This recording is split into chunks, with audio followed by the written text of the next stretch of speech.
Are we recording? Yeah. Oh. How much time do I spend on the podcast? Probably not enough. Well, that's a cheeseball answer, though. But I suppose. I don't know. It's hard to say, kind of. Do you listen to the podcast? Do I listen to make sure they're good? No. I wouldn't. Should I? Yes. That's how his podcast got out there with one track completely off of it. So it's just like a conversation with him, and my side was completely gone. Silent, answer, silent, answer. So then, I thought you were like swearing at him constantly. No, You just edited it out. So then I had to go back and find it, and somehow the problem with GarageBand is it's really powerful, but it's a little That's what wonky. you use, GarageBand. Yeah, it's a Makes little sense. wonky, Hmm. and it'll drop. You can't really tell what's highlighted. What's the past tense of highlighted? What's been selected? Highlighted? What's Yeah, been selected?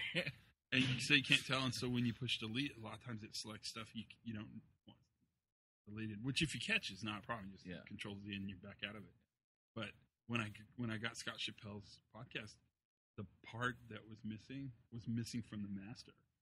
So then I had to recreate the questions. Did you? But I couldn't figure out what they were. And I could have edited. Tell me there's like a track of you just asking random. I was totally, that's what it's like. I was just like, so how's the weather? And then you find a question that the answer kind of fits for. Yeah. Oh, it's embarrassing, but I don't know. I should spend more time, but it's still kind of fun. Yeah. And the editing actually is, you should do it. It's not bad at all. Because mostly, the two rules I have is I try to not ever edit the actual conversation, because that seems kind of like it'll get you in trouble. Yeah. Like if you took something out. Sometimes if they say stuff that's really like super sexist or weird, which that happens. Oh God, yes. But and then the other thing is that I try to only talk 20% of the time. So you edit 80%, 20%. Well, I think people are more interested in hearing you than me. I think that's generally not true. Really? You don't think so? No, I don't think that's true at all. I think they, if it was anyone else doing this podcast, it would have a lot less listens. Oh, you're so sweet, and I'm blushing a little. But no, I think what makes the podcast interesting is not what I have to say; it's what you have to say. I would say it's what we have to say. Like, I think it's the conversation. You don't think that's a wussy answer? Because that strikes me right there as if you were from Lower Wissylvania, that is how you would answer that. What would you like to drink? Anything. Whatever, you know. What do you have? What would you recommend? Well, water, because now that you have no option, you're getting water. So.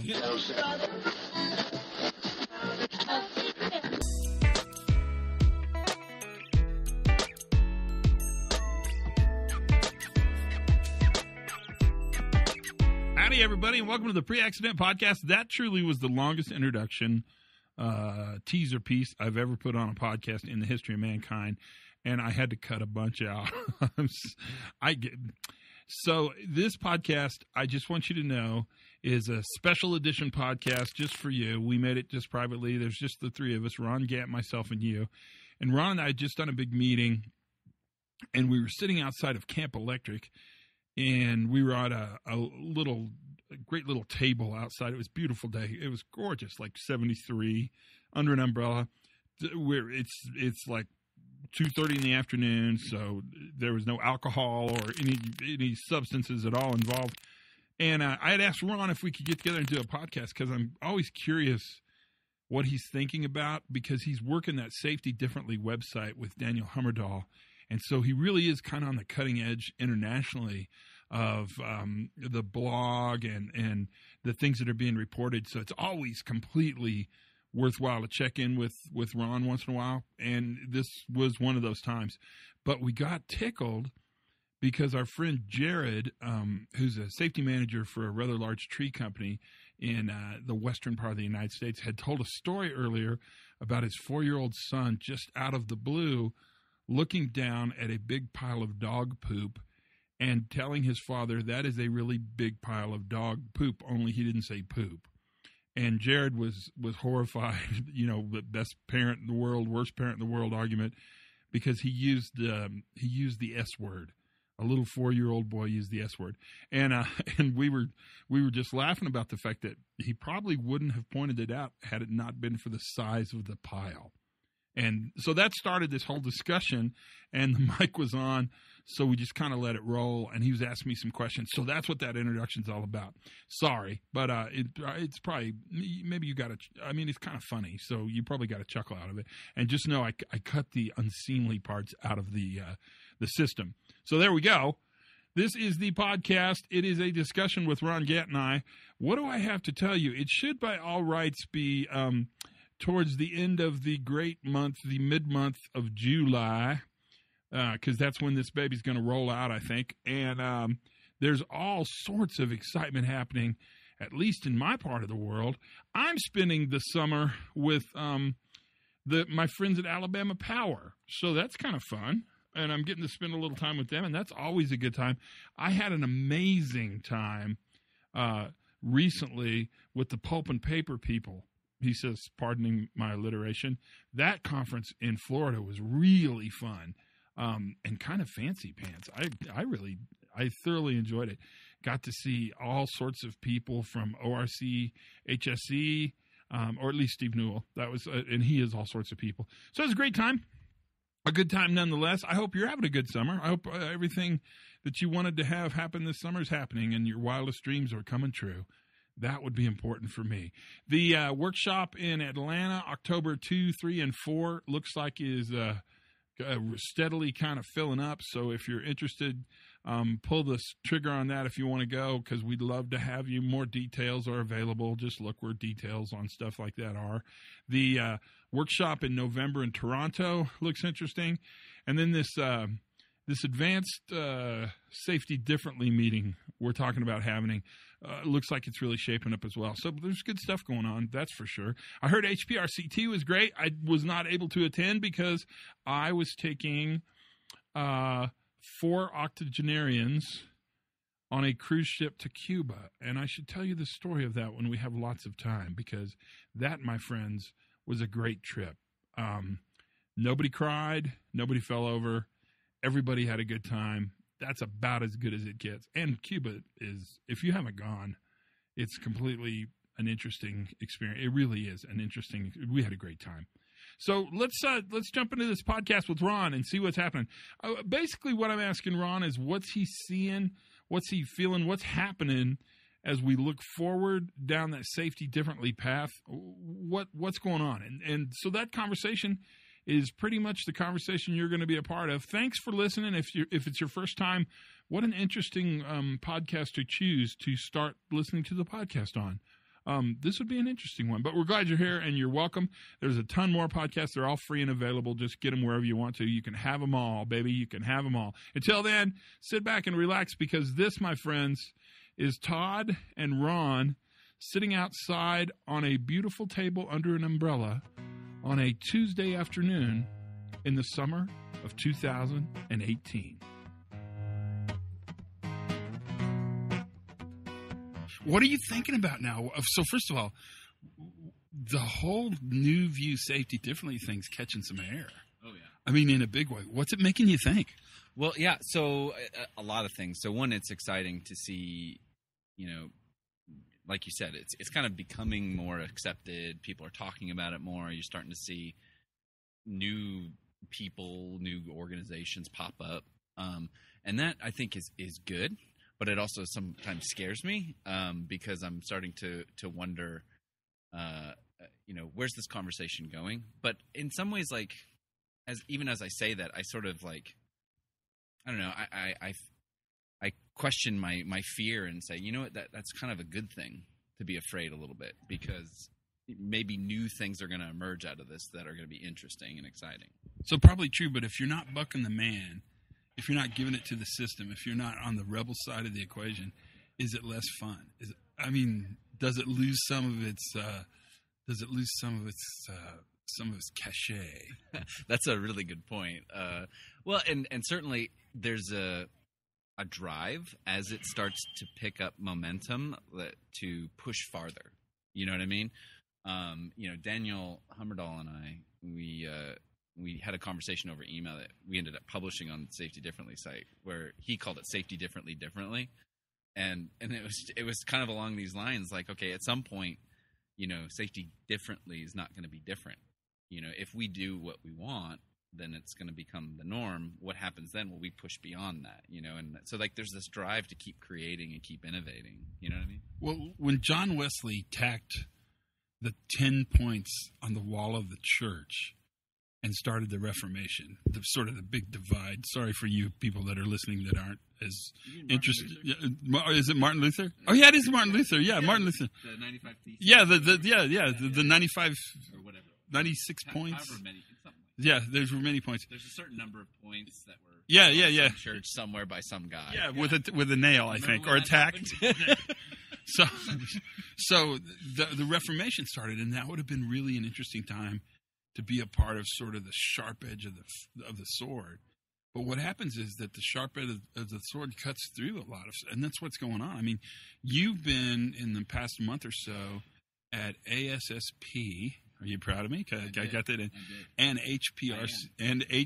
HPRCT, both of which are talking very much about safety differently in a kind of renewed and invigorated way. What do you think? I mean, kind of, similarly, right? So it's exciting because I really do think as more people talk about it, you get that emergence of new ideas, more innovation. But it does, again, I have to keep coming back to it bothers me because sometimes I hear people talk about it, and I don't think they're talking about safety differently. I think they're talking about what they were always doing, and they're calling it something different. Yeah, which scares the crap out of me. So, what's that look like? How do we watch for that? What do we look? Do we look for indicators where they talk about doing, more targeted behavioral observations around safety? What do we look for? Yeah, so I mean, to me, a key indicator is what's the source of the problem. Think of the intervention and what is it saying the problem is? Where is it localizing the problem? Oh, see, I'm getting a call. But you guys, Ron's watch just buzzed, Yeah. and then he grabbed his waist. So I don't know what the watch does, but it clearly makes him grab his waist. You find the source of the problem. You see?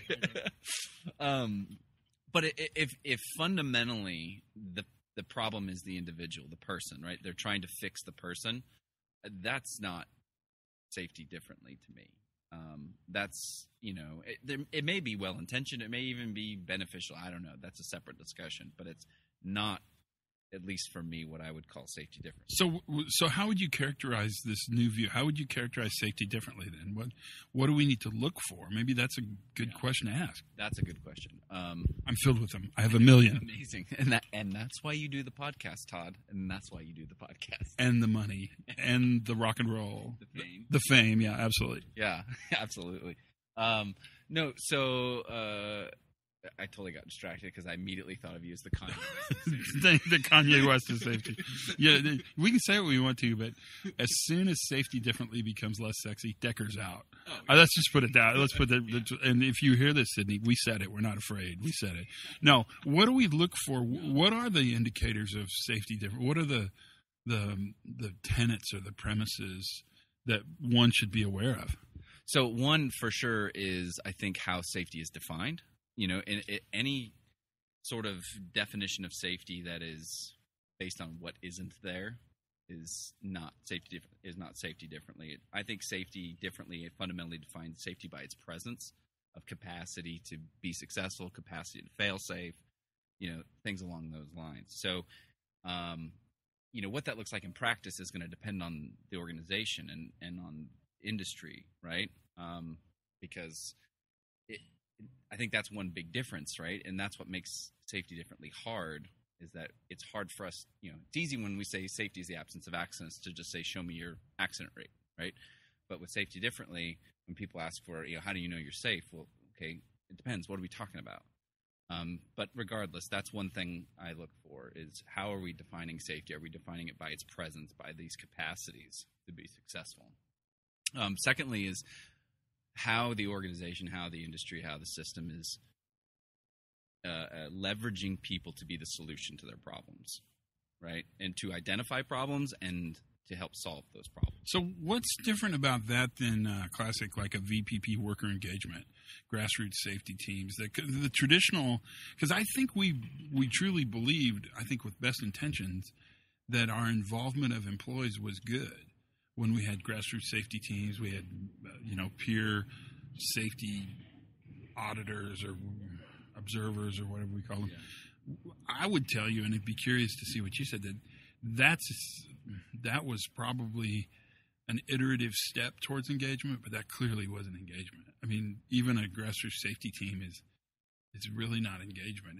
It's almost a reflection of what management wants safety to look like. What does engagement look like then? Exactly. No, I would agree with you, because when I see traditional forms of engagement like VPP and whatnot, it's engaging people in doing my safety, like the safety I want, right? Yeah, that's a good way. And so the difference is having people, to use a term from like organizational development, co-create safety, like, co-define it. What do they think is safe in that environment? Would you be offended if I said, I'm not even pleased with the idea of co-creation, that really what we want is the people who do the work to create the safety and then actually give that safety up to the leadership and management. So they really have no purpose at all in the creation. Their job then is to facilitate the vision that the team has created for themselves, maybe. Yeah, no, that's a perfect way to say it. I'm unoffended, if you will. Oh, thank God. No, and I think that leads to like the third point I would say that defines safety differently is where the organization is focusing and what roles does each part of the organization play. And I think you hit the nail on the head, because to me, I think it's a crime that you mentioned ASSP, HPRCT, and pretty much every conference I've ever been to. They always have a regulator there to talk, right? And those are always well-attended conferences because we're very interested in what the people at the proverbial blunt end think is and isn't safe. But you never have frontline workers come and help and make that decision for us. And I think that's a crime, right? They don't tell us what they think, what's important to them, what's meaningful to them. And I think organizations need to spend more time asking the workers, what do you need? How can we support you? So rather than workers support management's view of safety, like you mentioned, it's managers support workers' creation of safety. But does this work? Oh, yeah, I think for sure. How do you prove it? The way you prove it is actually it's already working. And I think it's working in every organization, right? Because right now, workers are already creating safety. Something that I've found without fail every time I go out and learn from work is whether it's observation, learning teams, whatever. Every time you do that, you see that there's elements of a safety management system that the organization has no clue of. Workers are already creating safety. They just need someone to come alongside and help give them the tools and resources. So let's pull a string on that, because that, I think, is a super important point you just made. How am I as a leader supposed to manage that information? What do I do with that? It's true. Let's just stipulate that workers create safety that will never be a part of your safety management system, that never could be a part of your safety management system. So what do I do with that as a leader? How do I manage that? How do I take credit for it? How do I make sure I get my bonus? Well, they're already taking credit for it. That's the great thing. You have to do nothing and you get credit for it. Because I honestly think workers make managers and safety people look good. Because managers and safety people implement a process that's not almost always, is always flawed by definition, right? Because all processes and plans are imperfect, and then workers make it work. But is that because safety people, by definition, are kind of morons? Well, yes, no. No, let me defend that. So if you go to university and get an advanced degree in psychology, your peers are all people who are getting an advanced degree in psychology. And for the most part, they all seem to be in psychology because they are so messed up that who they want to fix first and primarily is themselves. So it's this big introspective discovery on why I'm such a mess. Yeah. Is that why safety people go into safety? Yeah, I mean, it was the whole reason I went into safety. I just needed to figure out how to not kill myself. And look how well it's worked, right? Okay, so I interrupted, but I think the point you're making is really valuable. the issue, I guess, the question I would have, it's not an issue, is, yeah, you're right. It's already happening. How do I manage it? Yeah. What do I do with it? So to me, the first thing is once you become aware of it, I call them sources of resilience in the organization that are already there. Once you become aware of it, then you, number one, do no harm, right? So like one crew I saw that was working on the street, cleaning sewer lines, that lots of crew cohesion, and that was something that the organization didn't create, the workers created. But the organization can inflict harm on it. They can destroy it, right? So once the managers know it's there, then they can start, okay, let's remove constraints to allow this to keep happening, like to create space for it. And then secondly, once you know you're not hurting it, then you can start asking questions. How can I make more space for it to happen? Where else can I make space for this to happen, right? So once you know, having that crew cohesion build up, you can start to ask questions, okay, what are the conditions that are leading to this, and how can I make that happen? I'm not creating it. I'm giving it space to happen. Does that make sense? Yeah, totally. In essence, what managers manage then are the conditions in which work happens, as opposed to the behaviors by which work happens. Is that fair? Because it seems like the idea that managers can manage worker behavior, first of all, kind of is freaky when you say it out loud like that.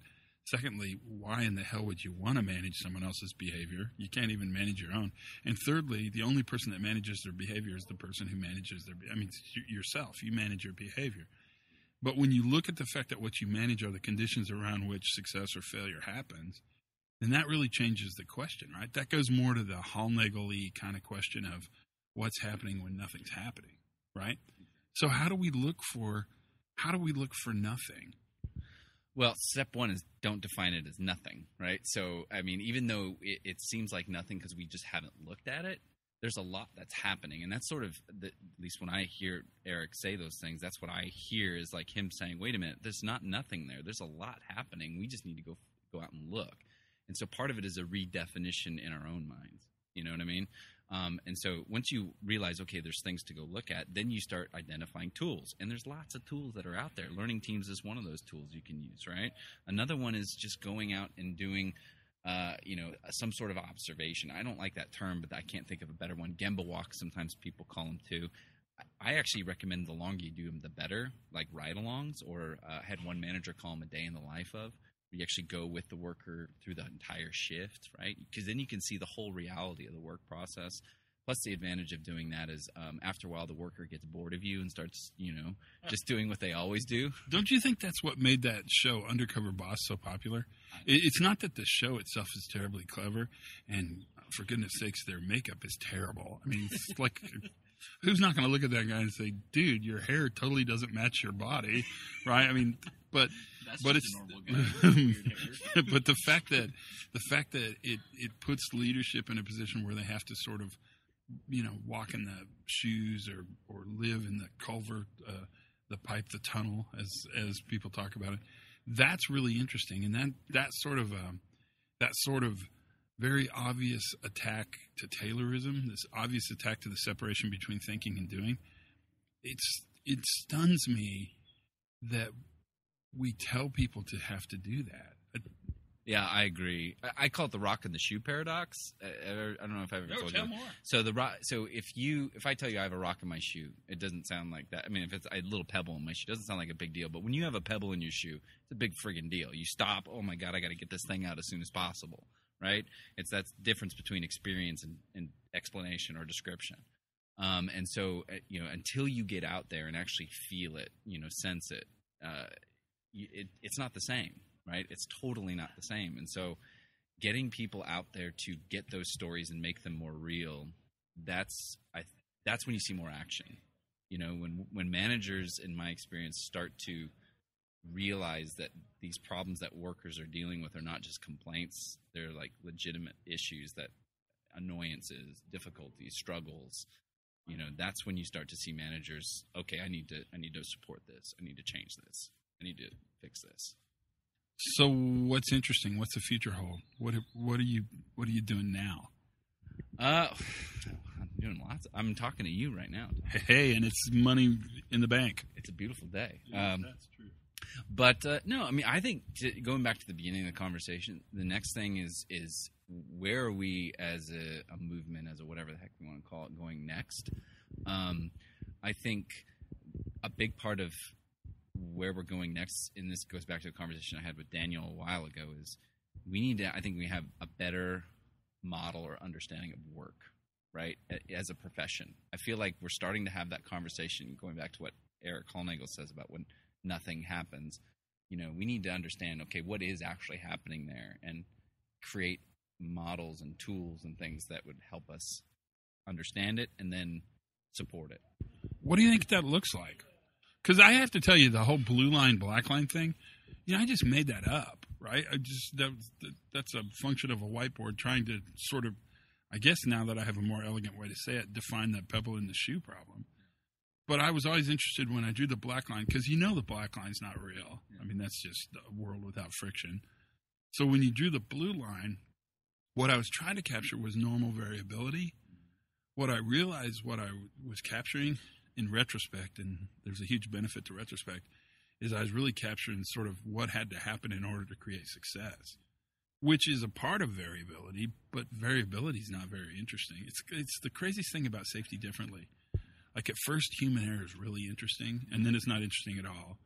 And then you go through a whole period of time where variability is really interesting, and then it becomes not interesting at all, because variability and error are so normal that they're not interesting. I mean, they're not worth thinking about very much. Now you start thinking about, okay, how do people in an adaptive way create success in a complex system, right? And that becomes pretty sexy. What do these models look like? Because I'm not sure the blue line, black line's the, I don't think that's the end of the story. No, I agree with that. What it looks like, I mean, that remains to be seen. That's the thing that keeps us going, right? You go back to the beginning about what's going to happen as this movement arises, and that kind of stir of everybody's, buying into the variability. Now we start asking different questions. It moves us to the next phase, or phase is not the right word, but the next, kind of way of thinking about this problem. Because I think you're right. And the thing that's really interesting to me is how people bring to bear these strategies to overcome systems, and they do it in highly unforeseen ways, right? And what they're interested in. Exactly. To me, it's so interesting to see all the things that are truly important versus the multitude of crap that we think is important, but is not important at all. I think that's stunningly interesting. It reminds me of, what's the author's name? But he just wrote a book. Martin Luther. It's Martin Luther. It's 95 Theses. No. but book's called What Matters, right? And I think that's, and it's all about design and things like that. But I think, his argument is we need to find what matters in that environment, not what matters to us. And that goes back to that VPP engagement question. What matters to me is the least interesting question in safety. What matters to the people and what matters to them in that context. And that's the next thing. If we can start to understand that, we're well on our way. Thanks, man. Thank you. No, thank you. No, you. So what do you think about that, huh? I loved it when they rolled the dumpster by. That was what that noise was in the background. That's a pretty good little podcast. It's interesting. It's always interesting to talk to Ron. It's really interesting to dig deep into that Safety Differently website. I think it represents kind of some of the early adoption thinking that's going on. I think people are really pretty prone to writing down what they're thinking, at least in a safe environment like the Safety Differently environment, and then being able to look at it. So it's fun, and I hear people quote from it a lot, so I know a lot of people go to it. It's a good thing. It's a very good thing that Daniel and Ron have done, and I'm very proud of them for doing it. It's great. We need to probably talk to Daniel again soon. Maybe it's time to Daniel, if you can hear this, if you're within the sound of my voice, contact me. Until then, though, that is the podcast. Enjoy this amazing summer, because it is a great one. Have as much fun as you possibly can. Learn something new every single day. And for goodness sakes, be safe.